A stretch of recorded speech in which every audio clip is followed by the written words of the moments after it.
Welcome, everyone. My name is Jeffrey Sigler. I work at Medgar College of the City University of New York. By day, I'm the Director of Enrollment Management, but I also have the profound pleasure of being one of the co-chairs of the Medgar College 50th Anniversary Committee. In September of this year, we will be celebrating 50 years of the founding of this great institution. And one of the things that this committee saw fit to put forward is to make sure that a day like today, June 12th, we take time aside from our busy schedules to pay respect, to give honor to Medgar Wiley Evers, the college's namesake. On this day, 57 years ago, Medgar, shortly after midnight, was gunned down in his driveway by an assassin's bullet. And we want to pay homage not only to remember that he died on this day, but the fact that he lived. What was his dash about, right? And so we want to take this time to do that. I want to thank, and I'm about to introduce our panelists, and you'll be hearing from them in a little while. But I want to thank everyone who's joining us online for this moment in the Medgar College family and the supporters and friends and family of the college. We just want to, say his name in the protest. We're marching for social justice. And one of the chants that goes out is say his name, say her name. And today we are saying loud, Medgar Wiley Evers, he lived and he gave his life for a lot of the things that we have today. So without further ado, I'd like to introduce some of the panelists that we have on today to observe this moment. And first and foremost, I'd like to introduce our president. You'll be hearing from him in a little while, Dr. Rudy Crew. Good afternoon, Dr. Crew. Thank you for joining us. Also, we have on our panel Dr. Augustine Okereke, who is the Senior Vice President and Provost for Medgar College. Good afternoon, Provost. Good afternoon, thank you. Also, we have my co-chair of the 50th Anniversary Committee for the college, Dr. Margaret Carroll from the Department of Biology, the School of Science, Health, and Technology. President, Provost, everybody else on the panel, and all the attendees. It's so important that we're here today for this solemn event. This is so important, 50 years of Medgar College, and certainly we're going to recognize our namesake today and all he has done, for the movement, the legacy that he's left us. Excellent, excellent. Thank you for joining us. And we have one of our wonderful student leaders on with us today. You'll be hearing from him in just a little bit. His name is Lamar Hill. He is he's a senior now, and he's an incoming president for the Medgar College Student Veterans Club. And so we want to hear from Lamar. And just like Medgar Wiley Evers, who served in the Army, Lamar is a Navy veteran. All right. So we want to thank you for your service, Lamar. And we look forward to hearing from you a little bit later. So just to put this into perspective a little bit for our panelists, is that Medgar was born in Decatur, Mississippi on July the 2nd, 2 days before this country observes its independence in 1925. This is when Medgar was born. And just to fast forward a little bit, after sophomore year in high school, he followed his brother Charles into the U.S. Army to fight in World War II. And a little tidbit is that the Army in the United States at the time Medgar joined was still segregated. So even fighting for this country, fighting for freedom, he was still in a segregated army. Upon return from his duties in World War II, he just couldn't get any justice back home. He fought for freedom for the United States, but couldn't get justice at home. He ended up enrolling at then Alcorn State College, which is now Alcorn State University. And after that, he got a job selling insurance with a gentleman named T.R. Howard, T.R. Howard was a local community activist and businessman, and he introduced Medgar to the NAACP, where then in 1955, Medgar became the field secretary for Jackson, Mississippi of the NAACP. He had 4 areas that he really focused on, and they are so relevant even still today. Voting rights, he fought for. He fought for the right to desegregate the schools. And let me pause there for a second. It's not just because they wanted Black children to be able to go to school with white children, but at the time, the level and the quality of education is what they were really fighting for. So he wanted to have the right to fight for school desegregation.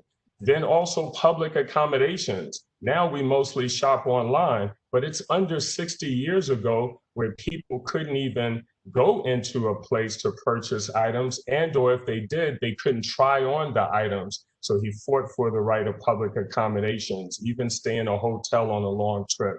And then finally, this very day, we're still fighting this racist brutality. Medgar actually was fighting against that as well. So just putting that all into context, we are here today.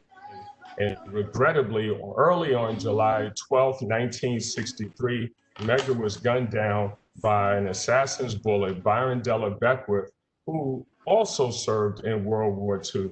And just to let you know, Byron Della Beckwith, once they found the evidence, he was tried twice in the 1960s, found not guilty twice. And it wasn't until the mid-90s upon which he was finally convicted some 30 years later. So these issues are still relevant today.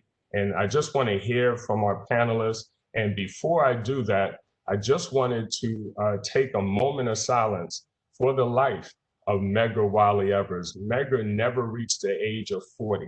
He never reached the age of 40, and he was just shy of his 38th birthday.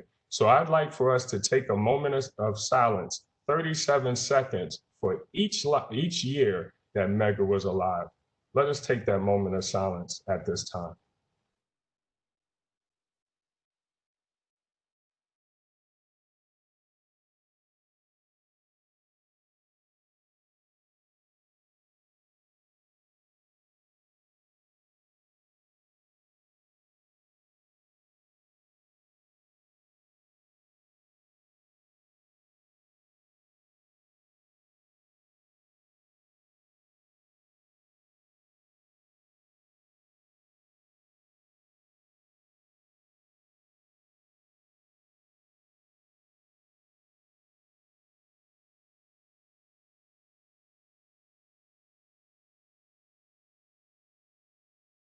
Thank you.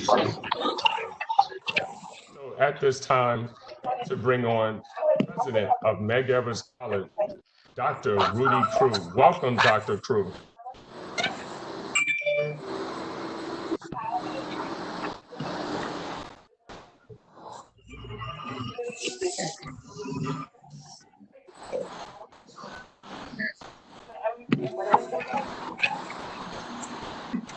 We're having a little bit of technical difficulty.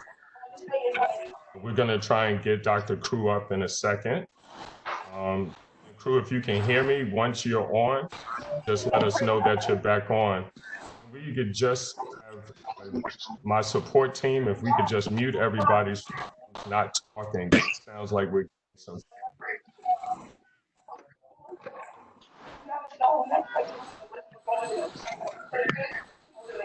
So while we wait to bring on Dr. Crew,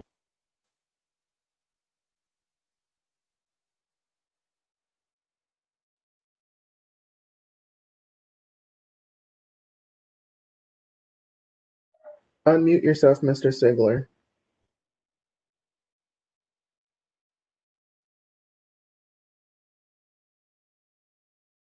Sure that we continue to celebrate the college's founding of its 50 years. So even though we are apart, for some time, we still want to give honor to our college and the 50 years that it's existed. We are celebrating under the banner of advancing knowledge, social justice, as well as excellence. So let's try again. Once again, I'd like to introduce to you Dr. Rudy Crew. Dr. Crew, are you able to join us?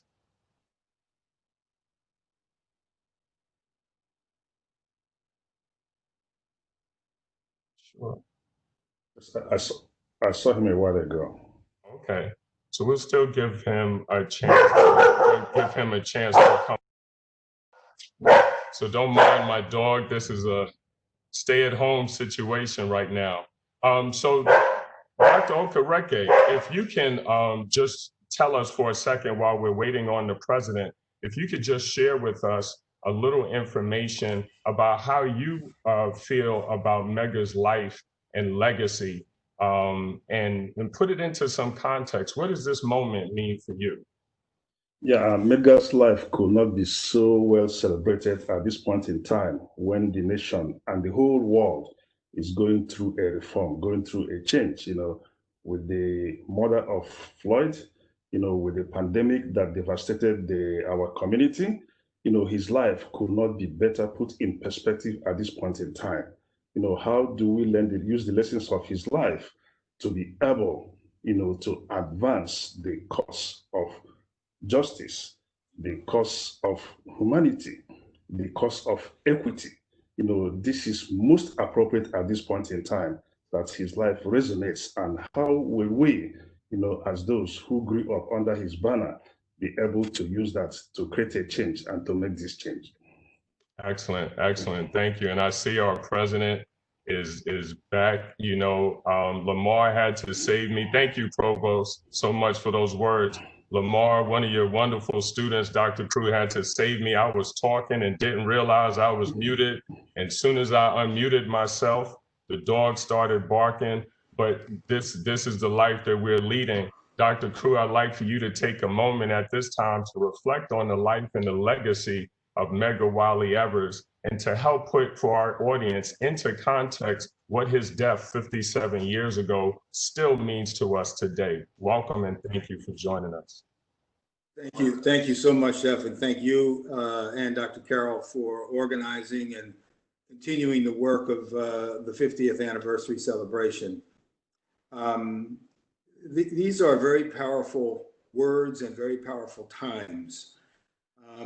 It is going to grow us all in one form or another.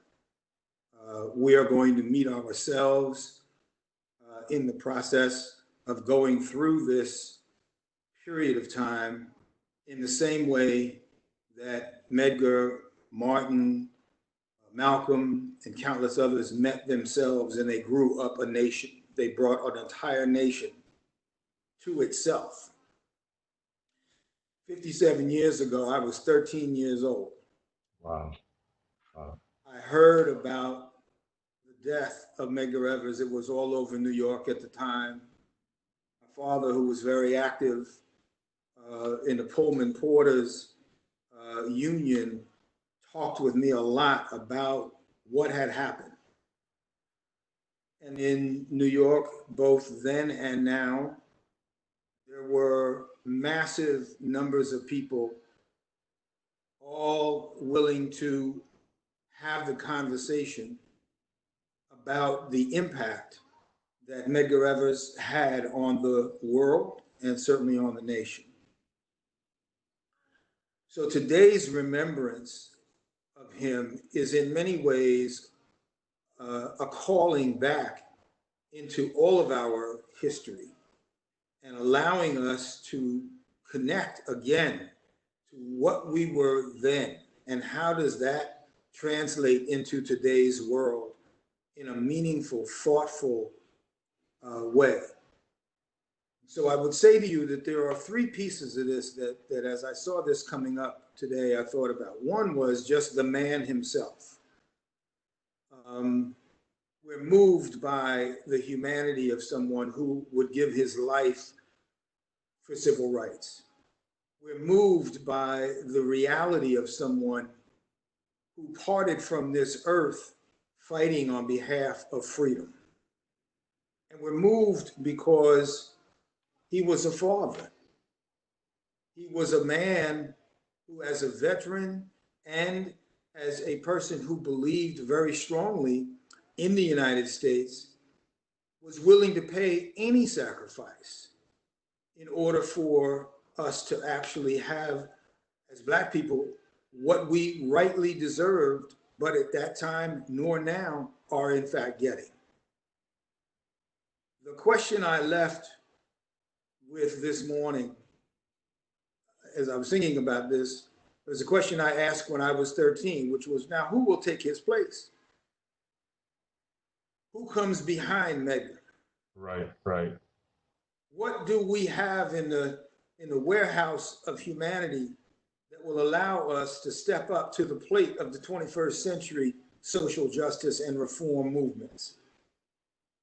There are people at Medgar Evers College who are, in fact, those soldiers. Some of them are already doing some of that work. Many of them are faculty members, and many of them are students. Many of them are members in the community already. But the man inspired that, and that's the first piece of the remembrance that I would say is important to me. The second piece is that he left a sense that the struggle is never over. It was clear, both by his life and his death, that the struggle had to continue. It would not die with him, in the same sense as that nobody carries an idea forever. It has to be literally picked up and brought forward. And so now we see in Mississippi, in Georgia, in Minneapolis, in Detroit, in Houston, in Florida, we see evidence of people out in the streets carrying the banner that, in fact, not only does the struggle continue, but along the way, we want America to understand that Black lives matter. Yes. So Medgar fathered much of this.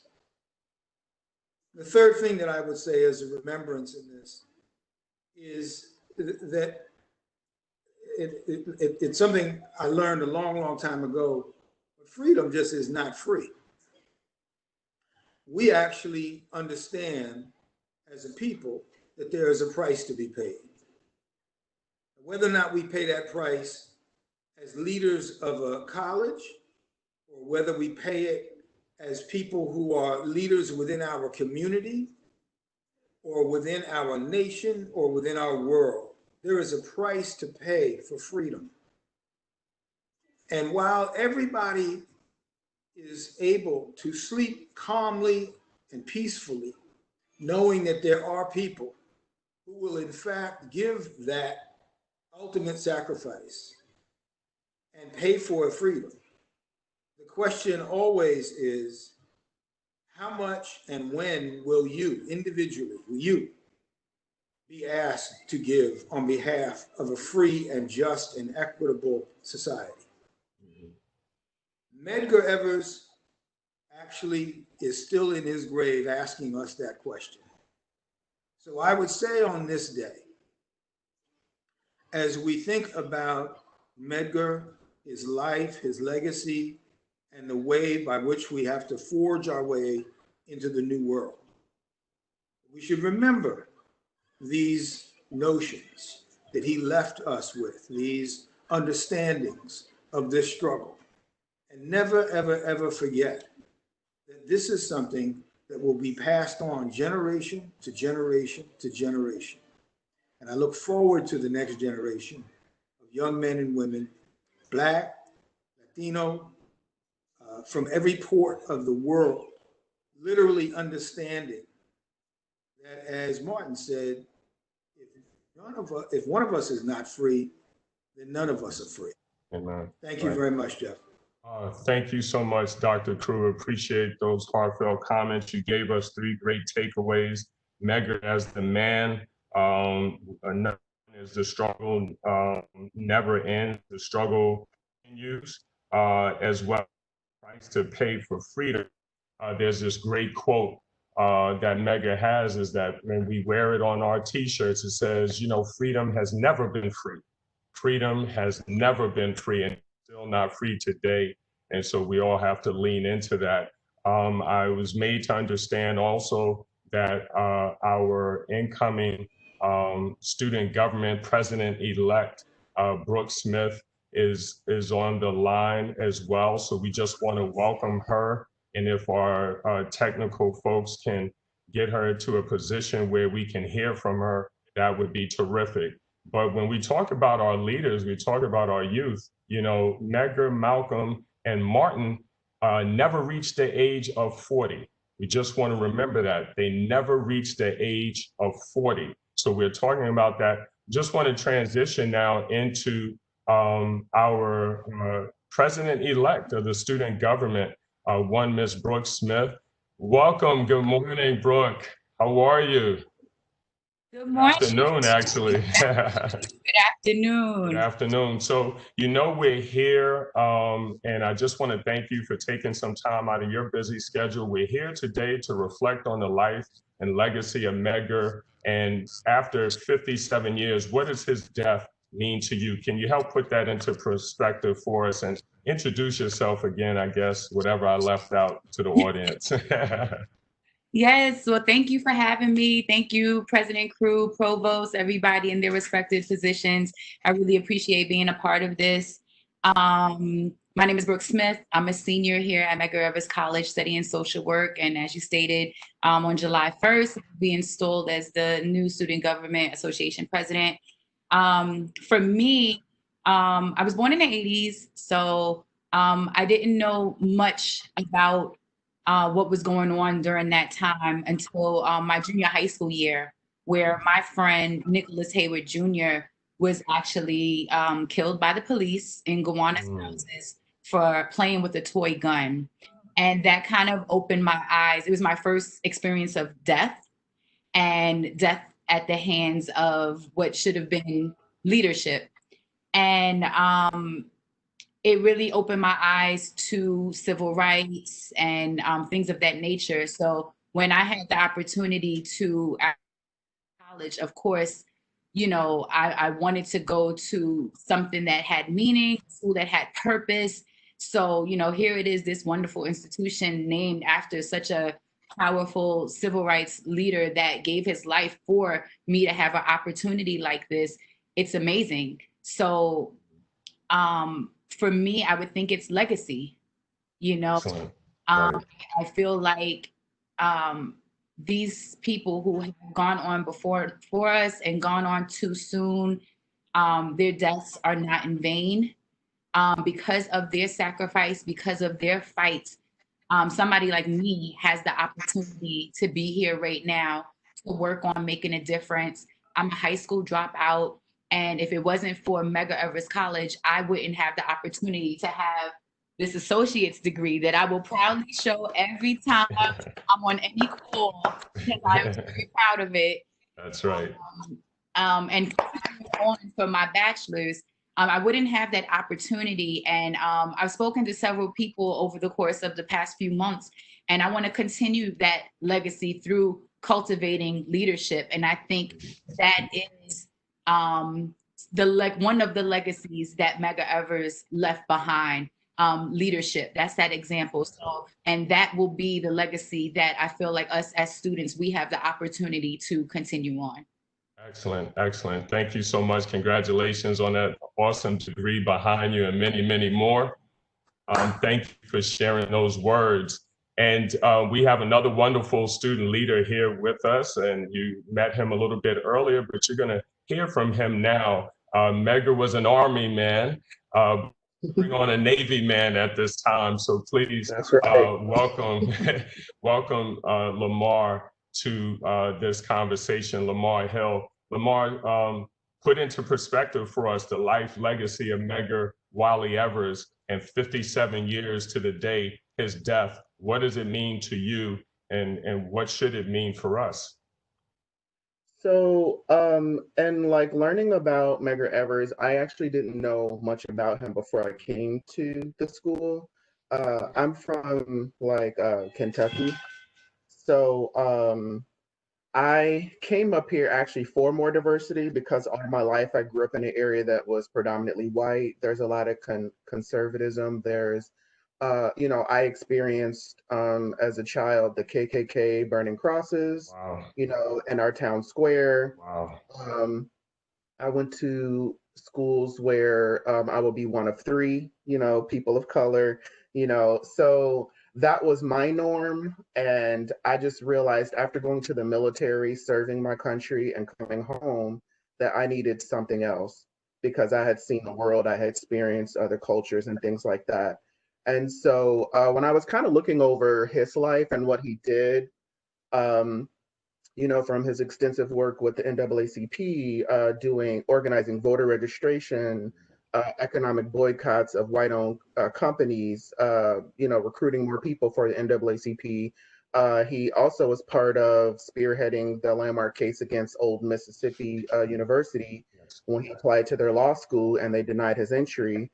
At that time, Thurgood Marshall was just an attorney, not a Supreme Court judge yet. And so their work together was kind of the catalyst that would be later the famous 54 case, Brown v. Board of Education, which was for the segregation of schools. And so that took many years to kind of roll out and be implemented. Of course, we know you see like the Little Rock, Arkansas situation. I know in my own hometown, we had Shillitoes, which is kind of like a Macy's or whatever, where they did sit-ins there. And my grandmother told me about that because 57 years ago, myself or my mother weren't born yet. So my grandma she's like a great historian. She told us a lot of those stories. And so and then I also know of, his efforts for racial injustice when it comes to trying to reopen the investigation into the Emmett Till death. And as we see, for me and my generation, when we look at how things are happening out here now, and we talk about, as Brooke knows, like the Karens, I feel like the whole Karen movement started in 55 with Emmett Till, because this was a white woman who accused a Black person of doing something, and that cost him his life. There was no evidence of that. And we found out a few years ago that it was a lie, and there was still no recourse. Right. Even though she was an older woman, they still didn't do, like there was no type of repercussions. She didn't lose anything monetarily. She was able to write a book, all these things. And so I think that when we look at his legacy and the things that he did, we could see that these things are happening again 57 years later, like its history is repeating itself. We still have white people weaponizing the police to harm Black bodies. Amy. And so unfortunately, he died before he got to see, the resolution of a lot of the work and the groundwork that he put in. But I think that it's an honor to be a part of a generation that gets to kind of carry that forward. Right. I've said for years that I feel like our generation was born into this ease and comfort, and that a lot of people don't really feel a civic responsibility, because they see things, because of the way things are portrayed in media, and how our parents were afforded certain comforts, which is still not equal. There's still a lot of inequity, but we don't feel like there's still work to do. But the machine, which is this, systemic racism, is still raging. And it's not as being hung in trees and people, coming after church to watch somebody be hung, but it's literally in them controlling your everyday simple life, where you can live, how far you can go in education or jobs that you get, because they control the ways and the means. And as we learn in sociology, the people that control the ways and the means control the world. I think that Medgar Wiley Evers was a trailblazer. He was very bold and intentional in what he was doing. He was unapologetic about his Blackness and the injustice and immoral actions of whites against Blacks in this country. And he was going to see change. And so 57 years later, now you see where people are tired, and now we have, thank God, technology that is able to show what's going on instead of it being our word against theirs, because their word has more weight. But we still have so much work to do. And I feel like it's an honor to be in a time and space where people like him literally sacrifice their family time. They sacrifice their livelihoods, the ability to provide for their families, and ultimately their lives, so that people can literally have the ability to move throughout this world unencumbered, you know. And so we stand on their shoulders, literally, right? Yes, absolutely. And so I think what we're doing now, as far as, you know, I don't want to say the violence, but the, you know, the destruction of property, which is just their money. But these businesses have insurance, you know, these large corporations have insurance. So I feel like that's people crying out because, you know, marching, it does something, but the people don't really care. And so you have to hit them where they hurt, which is in their pockets. And so I just feel like what we're doing now, as far as, you know, the global, even overseas, people are marching, you know, for George Floyd and for the Breonna Taylors and Trayvon Martins. And so I think that his legacy is reverberating throughout generation. You know, this is kind of being, it's a refreshing. And so now we're now saying that, like, we're not going to stand for it. And so I believe that our generation is going to be that next generation to pick up that mantle and really, you know, make sure that his legacy is carried forward and that there is equity, you know, in our country. I just want to take all that you've said in our remaining time and put something out to the panel before I bring on guests to really close it all out for us in a special way. You all of you have brought great things to the table, and it's still going on today. It never ended. We have cell phones now. And what Brooke shared, I remember Nicholas Hayward Jr.'s name, you know, and so for her to have that personal experience, Lamar, for you to be sharing what you've shared, and everyone has a story. And that's why we have to continue to say Medgar Wiley Evers' name. Every time we say his name, he's an ancestor, we give life to what he is doing. So let me ask the panelists this before I turn to our special guest. I just wanted to say to the panelists, could you give us one call to action, one action statement that we can take out of this? Because these moments are nice, they're important, we remember and what have you, but there were some things that Lamar just brought up. There were boycotts, there were this. If we could talk about one action statement from each one of our panelists, what would that be for yourself as well for the listening audience? Dr. Crew, we'll start with you.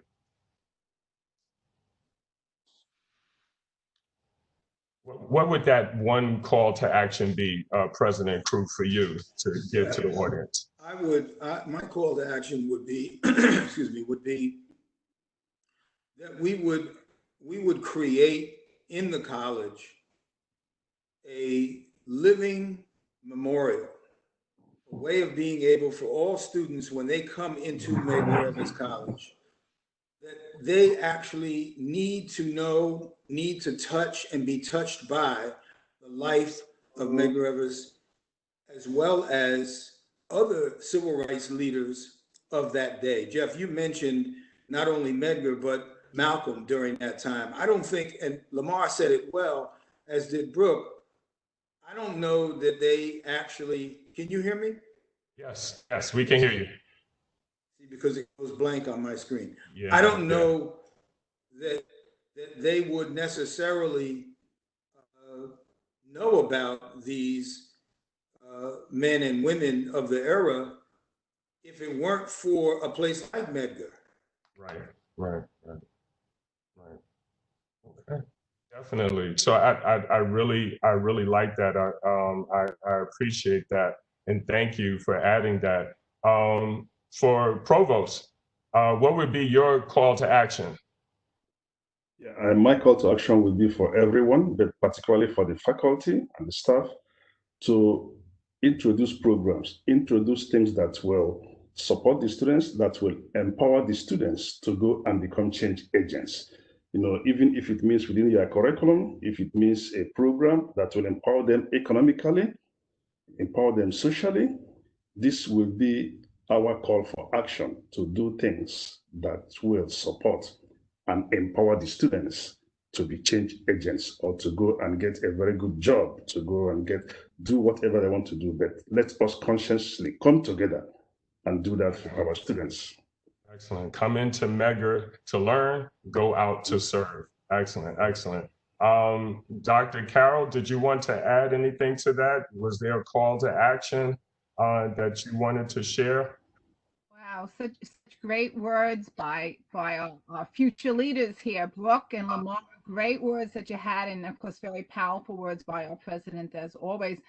I've already said a lot, but I would add to that maybe that let's kind of reiterate what was said before about freedom, and that we always need to stay vigilant, because freedom, as it was said very clearly, is not something that's free and guaranteed. Even when you think you're comfortable, there's always somebody out there that wants to take it away from you. So it's very important to stay vigilant and not to be passive. And when things are not right, okay, people need to step up to the plate, say something, do something. And then when you're thinking about that, think of Medgar Wiley Evers, okay? Right. Yeah, I like that. Save the name and then go ahead and do something about it. Don't let somebody be stepping on you. Don't let somebody take advantage of you. Don't let somebody take away the rights that you deserve as a human being. Well said. Thank you. If you're going to say the name Medgar Wiley Evers, follow it up with an action. I like that. Brooke, I'm pushing it to you right now. You're a student leader.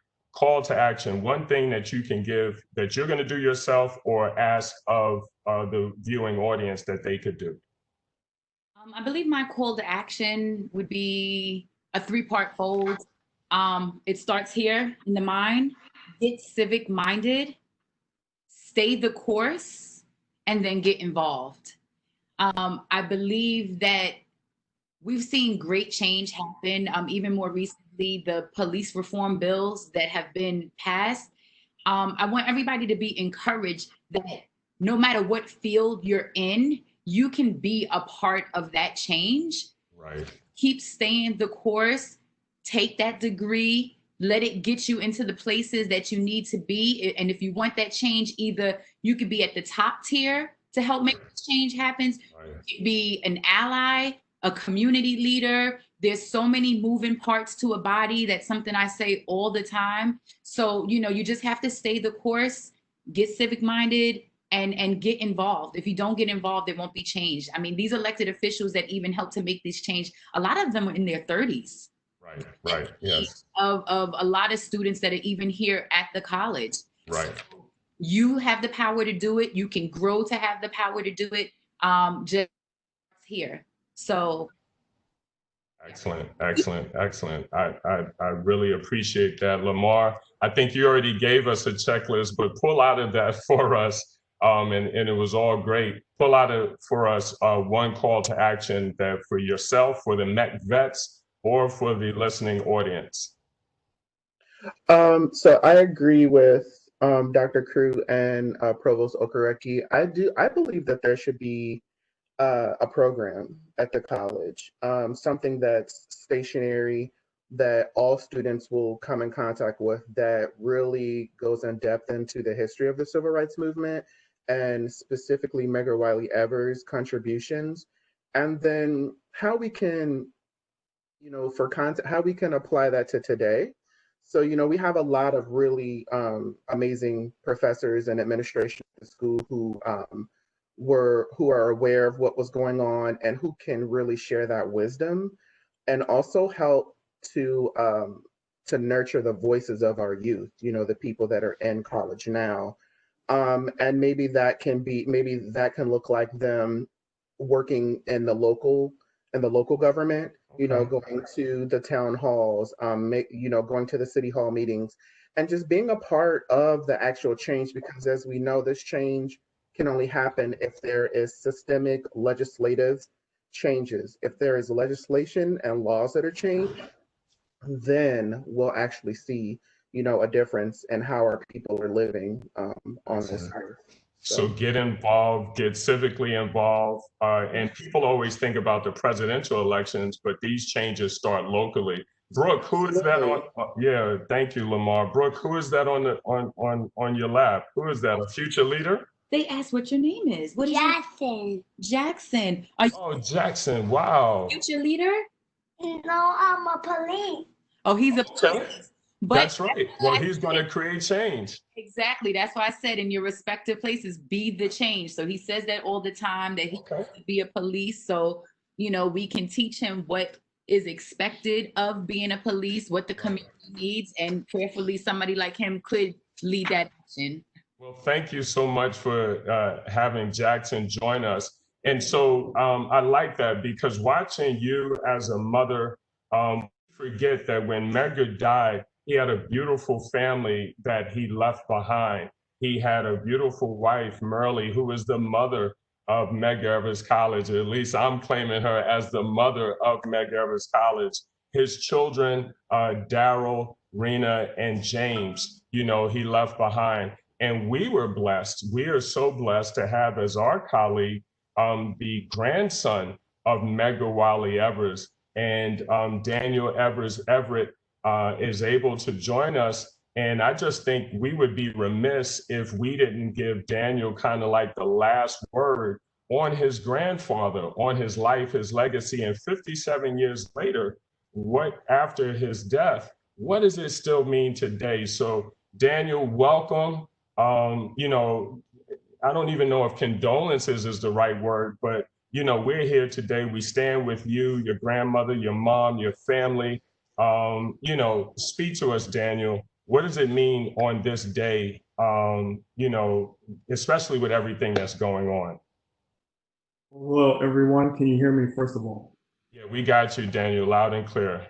Thank you, Jeffrey, for going ahead and doing this for everyone who has been on the panel and speaking words of support and words of strength.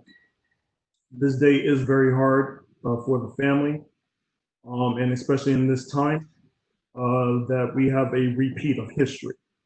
Mm-hmm. My mother and grandmother both have the feeling and sense of what happened that summer or that June. It is always a remembrance to them of the loss that we have in this family. Now, when it comes to my grandfather, as you all know, my name is Daniel Medgar Evers Everett. I am the first grandson of Medgar Wiley Evers and of his namesake. So that carries a big load. It carries a very proud and strong one. My grandfather was a leader, not just by words, but by actions. And as we all know, actions always speak louder than words. True leadership will go ahead and be the example for those who follow. And that's exactly what he did for us. In addition, just to make some quick points when it comes to what I feel is the next steps of what we should do, we should always reflect.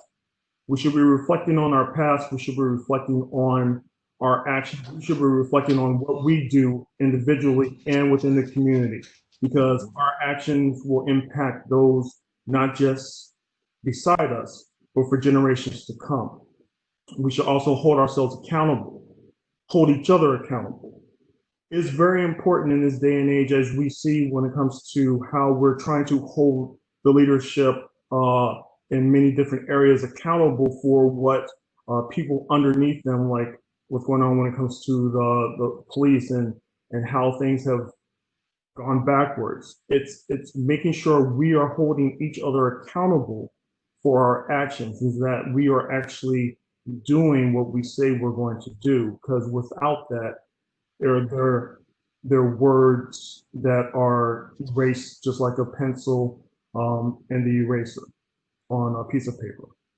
So individually, it is best for us all to reflect on the history, on the past, on individuals within our community that are doing what they can in order to preserve our rights and preserve, just the humanity or the human side of every encounter that we have with a person, whether it's someone of the same culture, different culture, different ethnic background. it's important that we reflect on the sacrifices that were made in the past, because the sacrifices are stained with blood. Yeah. And yes, we understand the generation now may not have known that, but we see it every day when it comes to, all issues that are going on, protests that are happening, people are rising up because people are tired.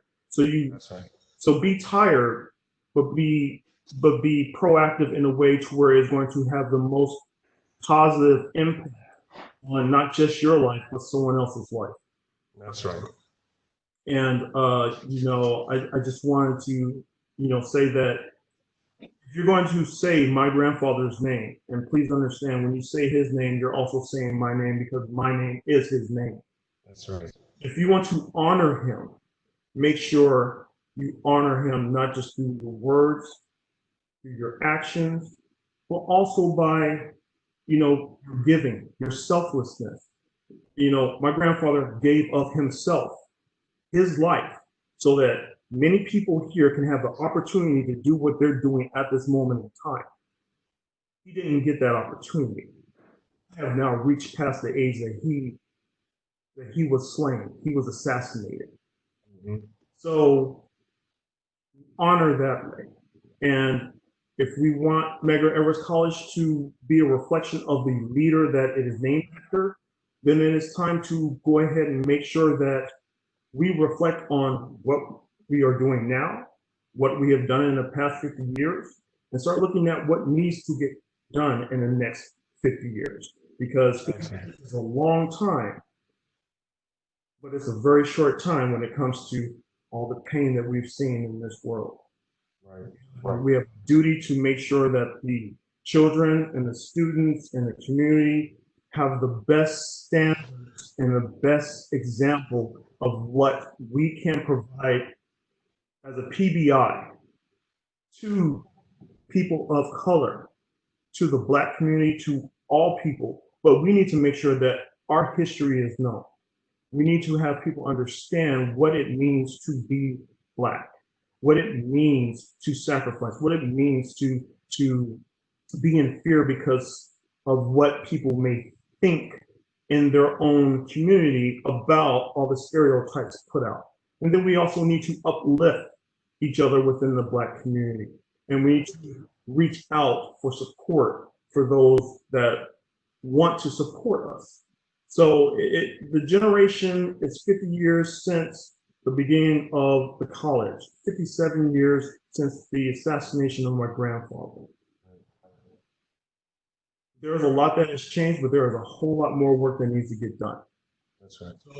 So let us use education as a tool that we need to in order to empower people with the knowledge so that they may embrace the future that they're looking to hold, so that they can put the work forward in order to make sure that the pathway is set for those behind them as well.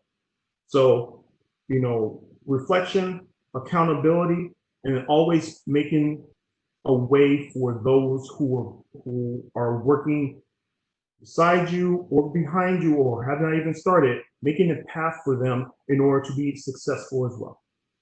Excellent. Excellent. Wow. All I have to say is just wow. Thank you so much, Daniel. I would be remiss if I did not ask, how are you? How is the family doing? Your mom, your grandmother, how's everybody doing? There's a lot of emotions. Mm-hmm. There's a lot of things happening. And the spirit and the drive and the fire that the Evers family as a whole, my grandfather was the lead of that. My grandmother took up the helm. My mother and I are the next to push it forward. The fire is aflame. Right. So the legacy, as you all have talked about, the legacy is still alive. It is alive in my mother, but it's definitely alive in me. Amen. Amen. So Amen. understanding that is a pain that we continuously feel, and misrepresentation of the name is through the actions. We want to make sure that the name is upheld the way it needs to be because there was a life that was given. That's right. That's right. Thank you so much, Daniel. And I just want to thank all of our panelists. For me, in particular, there are two items. For us, a call to action. This year is a census year. It makes no sense for us not to stand up and be counted. The information is out there. People have already started getting it. Let's fill out the census. Let's make sure our voice is heard. When we call out Medgar's name, we have to, because it's not coming around for another 10 years. So the information is out there. Another one for me, as you all well know, 2020 is an election year. It's not just a huge presidential election year, but there are many local elections that impact. If we're going to protest, who are we protesting to? Most likely people who got elected to those positions. Most likely we are marching against or protesting to people who have influence over those who are in positions of decision making. So maybe New York is a blue state, but we got family in those states that, hey, you need to make a phone call. You need to bring some issues, speak Medgar's name, and then fill in the blanks for them, to get them involved. So those are my two actions, the census as well as, voting. Make sure those of you who are watching, you can go online. We have a wonderful Center for Law and Social Justice. Our director, Laree Favors, is brilliant. Her staff is brilliant. Let's make sure you reach out to them, get informed, and then, like Daniel just said, and our panelists, say Medgar's name, take an action. I just want to thank the Office of the President, Office of Academic Affairs. I just want to thank the communications team, our IT team, everybody who put in the work. My panel, y'all are awesome. Y'all are great to work with. You gave us a load. We may have to do this again and spend more time. But I just want to thank everyone for joining us, Dr. Crew, Dr. Okereke, Dr. Carroll, soon to be Dr. Smith, and Dr. Hill.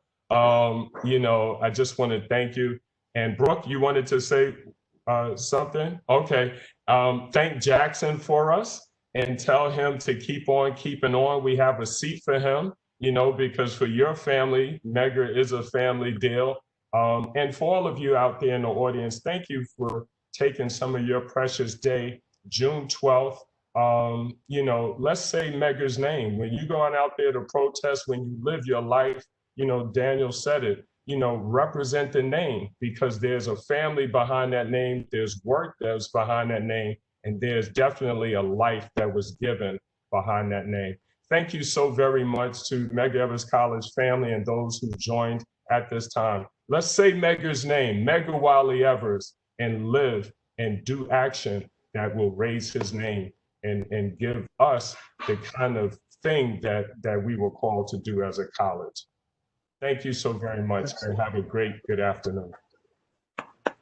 And thank you, Jeff, for the good presentation and good work you did on this with your co-chair. Thank you.